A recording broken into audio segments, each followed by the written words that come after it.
Magic the Gathering is a great card game, although behind the card game is a great and convoluted story. Hi, my name is Nick Main, and welcome to MTG Story Spotlights, and I'm here trying to help us all out. Today we're going to be talking about something that I personally find really interesting, the plane of Innistrad. Innistrad's story takes place over 5 different sets, so there's a lot that's going on here.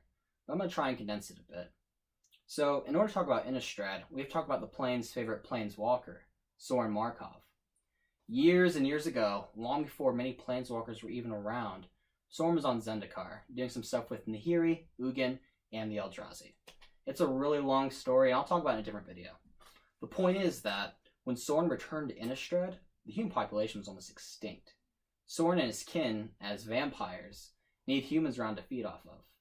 Without them, Soren realized the vampires would end up feeding on each other, putting them into extinction as well.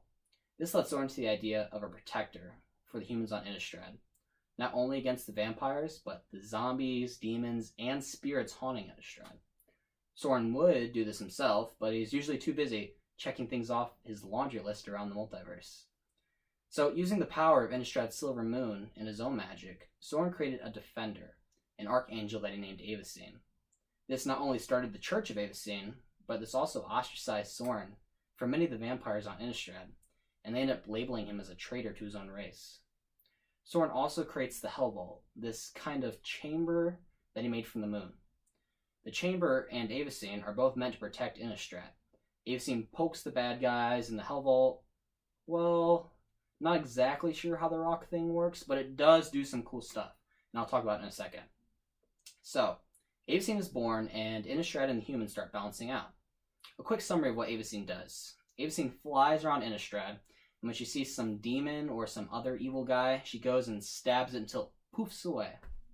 She does this for a while. Eventually, she realizes that the monsters she poofs away end up reforming somewhere else on Innistrad, and this just makes more work for Avacyn. So, what she ends up doing is using her magic to seal the demons and baddies in the Hell Vault, which puts them in this type of purgatory state. Yeah, I don't get exactly how it works either. Oh yeah, she has this really cool superhero catchphrase she uses that goes, "What cannot be destroyed must be bound." Neat. Anyway, with Avacyn protecting the plane, Soren is free to go about his merry way, living on his whims. So it seems. Remember the part a little bit ago I mentioned about the Eldrazi on Zendikar? Well, the Eldrazi are doing things. And here he sends some sort of signal to Soren on Innistrad to help her deal with them, per some sort of deal they made like hundreds of years ago. Long story short, Soren basically ignores the signal, and here he eventually shows up on Innistrad. She says some things like, "Hey, why don't you come to Zendikar? Like you said you would." And Soren said some things back like, "Oh, I didn't get your signal. Maybe the Hell Vault canceled it, or I don't know." Well, this made Nahiri really mad, and she starts yelling and being angry. Oh, and she attacks Soren. Soren is all ready to shoot some magic blasts and whatever powerful vampire wizards do, but before he has a chance to, who should come? Avacyn. Avacyn swoops down and starts fighting Nahiri. Avacyn is using her magic stick spear, Nahiri's using a rock sword, and it's a pretty cool battle. Also, Nahiri is super confused that Angel protecting a vampire, but in a second it clicks that Soren created Avacyn. Although Avacyn is a powerful archangel, Nahiri is a powerful planeswalker.